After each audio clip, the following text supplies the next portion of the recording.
परिवार का जीवन यापन कैसे कर सकता है। एक टाइम दाल चावल, एक टाइम चटनी रोटी, एक टाइम साग रोटी खा करके अपना जीवन का गुजारा कर रहे हैं। साथियों, अगर ये जमीन छीन गई तो आपके पास क्या बचेगा? ना आपके पास नौकरी है, ना आपके पास रोजगार है, ना आपके पास कोई धंधा है, ना कोई आपके पास बिजनेस है, आपके पास कुछ नहीं है।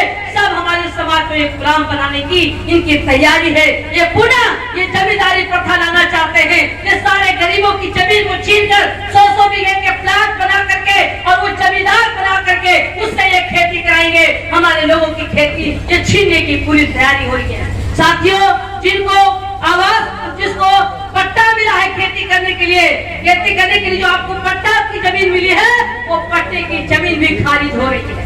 वो सारी जमीन वापस ली जा रही है। हाई कोर्ट में चैलेंज हो गया, हाई कोर्ट में चैलेंज हो गया है।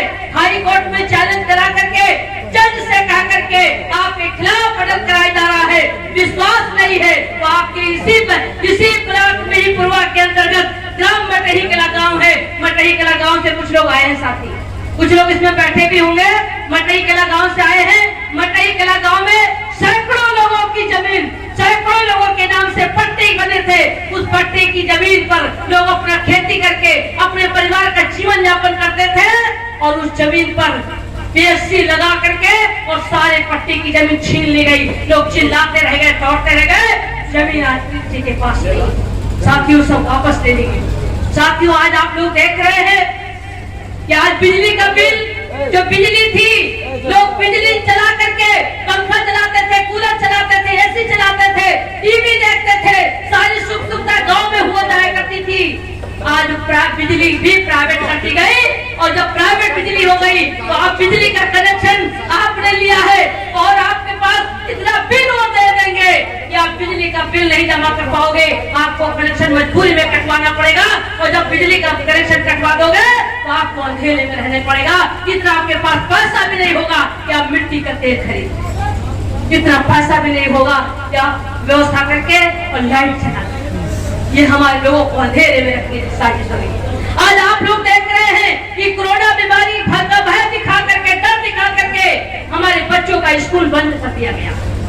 आज जो हमारे बच्चे, नन्हे मुन्ने बच्चे जो गांव में पढ़ते थे, जो अपने परिवार में रह करके पढ़ाई करते थे, आगे बढ़ रहे थे, अस्पताल खुल गया, बाजार खुल गया, बैंक खुल गया, मेला हो रहा है, शादी हो रही है, सारे त्योहार हो रहे हैं, लेकिन स्कूल नहीं खुला।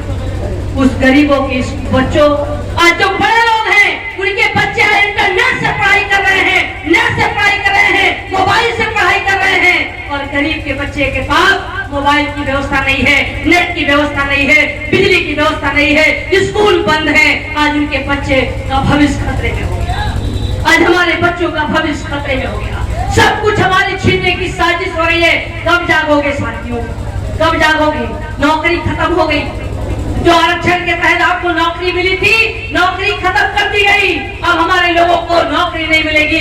जो प्राइवेट सेक्टर कर दिया गया, प्राइवेट सेक्टर में आरक्षण की व्यवस्था नहीं दी गई और वहाँ भी नौकरी खत्म। हमारे लोगों को नौकरी नहीं मिल रही है। हमारे लोग बेरोजगार है। लोग अपने परिवार को चलाने के लिए, अपना घर को चलाने के लिए लोग दिल्ली कमाने जाते हैं, लखनऊ कमाने जाते हैं, बॉम्बे जाते हैं, महाराष्ट्र जाते हैं, चंडीगढ़ जाते हैं, छत्तीसगढ़ जाते हैं। लॉकडाउन होने के नाते उनको भी जो वेतन मिलना चाहिए वो नहीं मिल रहा है और वो कोरोना महामारी बीमारी का भय दिखा करके अभी आप लोगों ने देखा कि लोग पैदल इसी सड़कों पर यात्रा किए, बिना खाने के, बिना पानी के।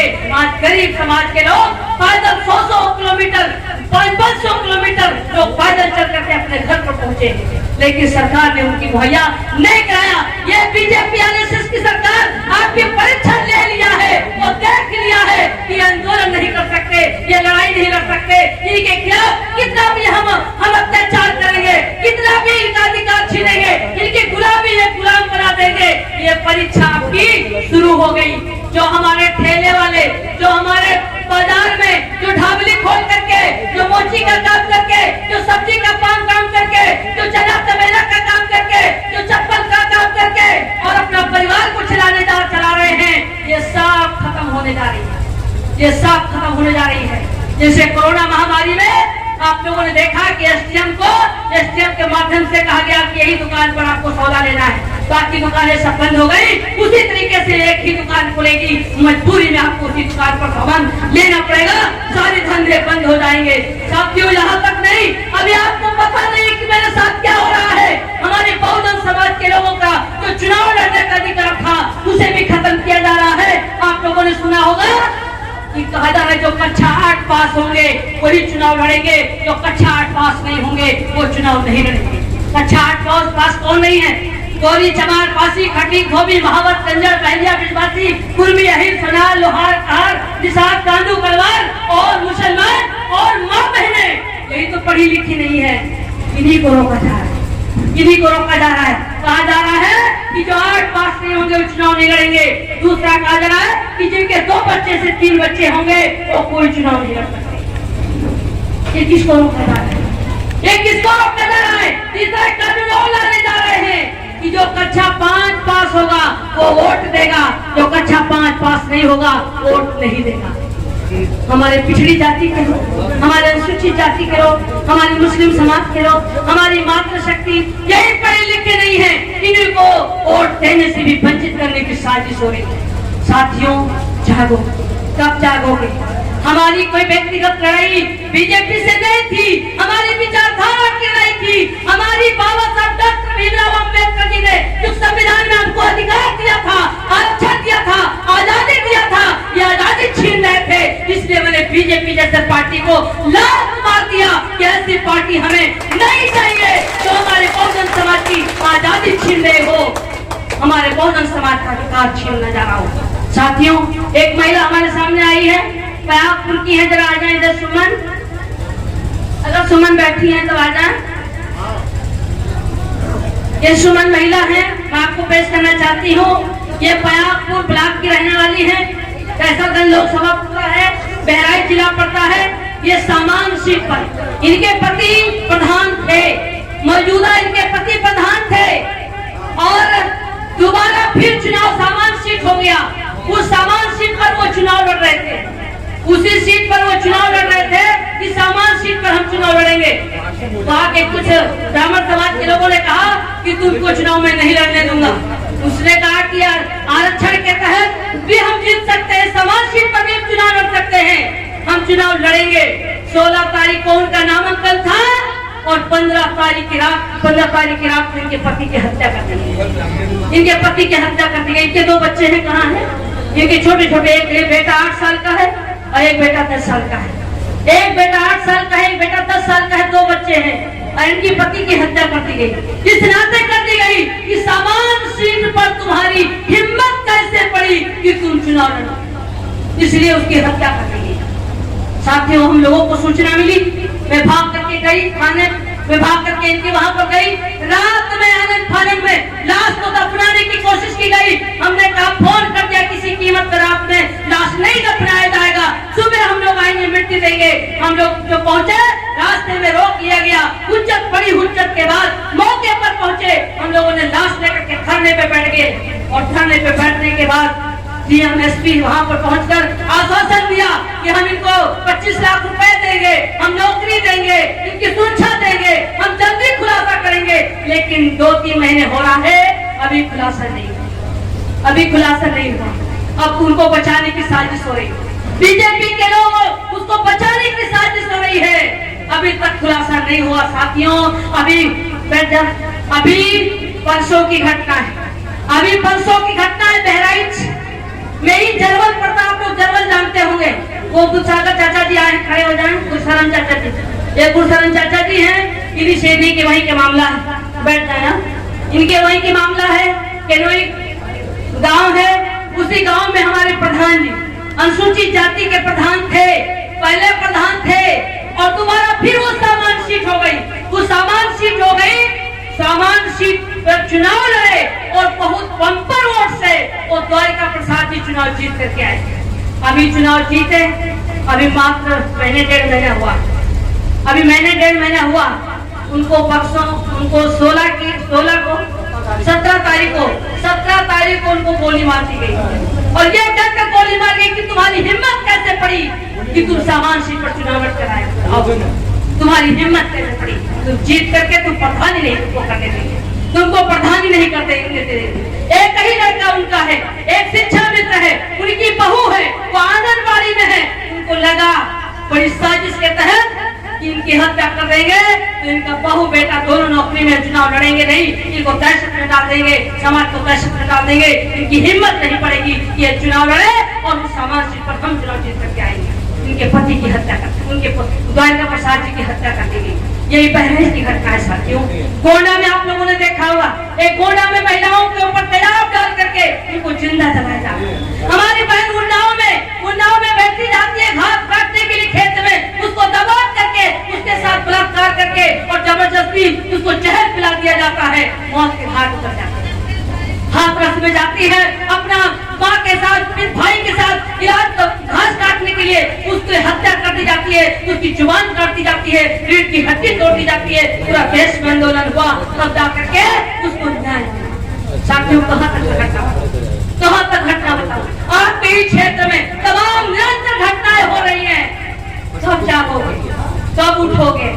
अरे मेरे लिए ना सही, आप अपनी हिफाजत के लिए जागो, आप अपनी संपत्ति को बचाने के लिए जागो, अपने आने वाली पीढ़ी को बचाने के लिए जागो। बाबा साहब डॉक्टर भीमराव अम्बेडकर जी का संविधान अगर सुरक्षित रहा तो हम भी विधायक बनेंगे, आप भी कभी बन सकते हैं, आप भी प्रधान होंगे, आप भी पद पर पहुंचेंगे, नौकरी पाएंगे। अगर संविधान सुरक्षित नहीं रहा, कानून सुरक्षित नहीं रहा तो सब कुछ छिन जाएगा, सब कुछ छिन जाएगा। इसलिए साथियों मैं आपको जगाने आई हूँ, मैं आपको जगाने आई हूँ। मेरा क्षेत्र गवाह है, मैं बताना चाहती हूँ कि जब इस क्षेत्र में मैं चुनाव लड़ती थी तो गांव-गांव में घूमा करती थी, लोगों से मिला करती थी।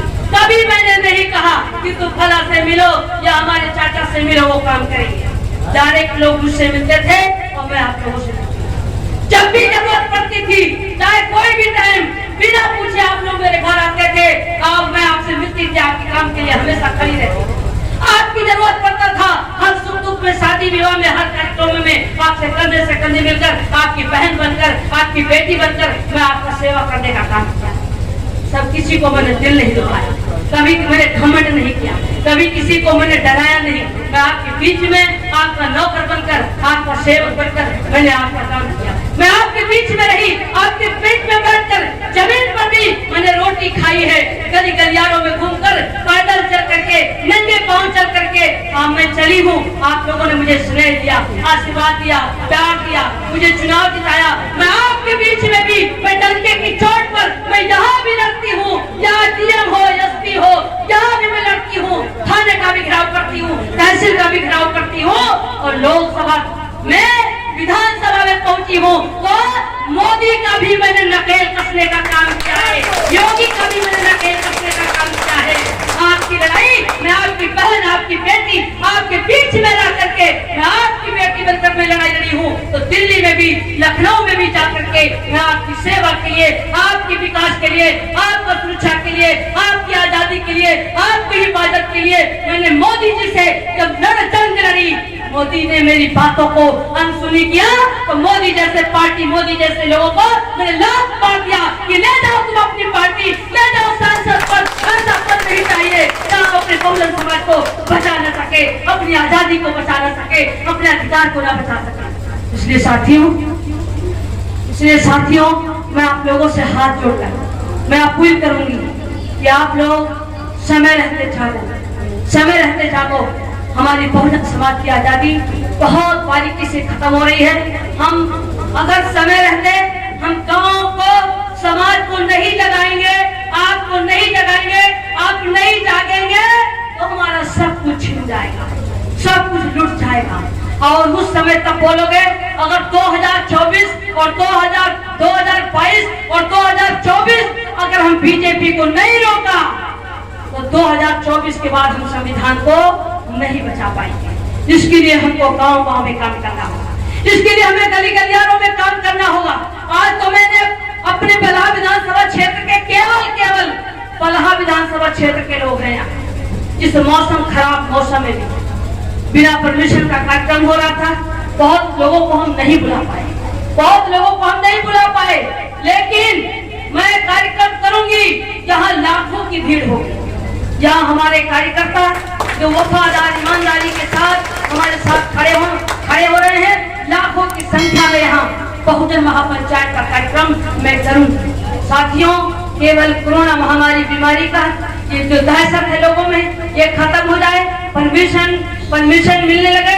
परमिशन लेने के बाद बलहा विधानसभा में लाखों की संख्या में बहुजन समाज के लोगों को इकट्ठा करके मैं आपको जगाने के लिए संविधान के प्रति, आपकी आजादी के प्रति, आपके परिवार की हिफाजत के लिए मैं आप सबको इकट्ठा करूंगी। क्या आप लोग आएंगे उस कार्यक्रम में? आप सब लोग आएंगे? आप लोग सहयोग करेंगे? इसके लिए मैं बहुत आभारी हूँ।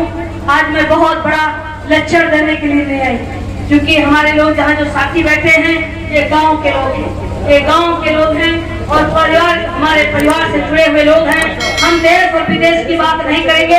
हम बड़े वहाँ पर जब दिल्ली लखनऊ में बोलेंगे तो हम देश विदेश की भी बात करेंगे, लेकिन जो आज जो क्षेत्र में जो घटना हो रही है, जो समस्याएं हैं, जिसको लेकर के हम समाज जगाने के लिए मैं काम कर रही हूँ। मैं आप लोगों से जानना चाहती हूँ कि क्या आप लोग हमारा साथ देंगे? क्या आप लोग साथ देंगे? आप लोग सहयोग करेंगे? बहुत बहुत आप सबका आभारी हूँ। मैं ज्यादा समय नहीं लेना चाहती क्योंकि मौसम खराब है। आप लोग काफी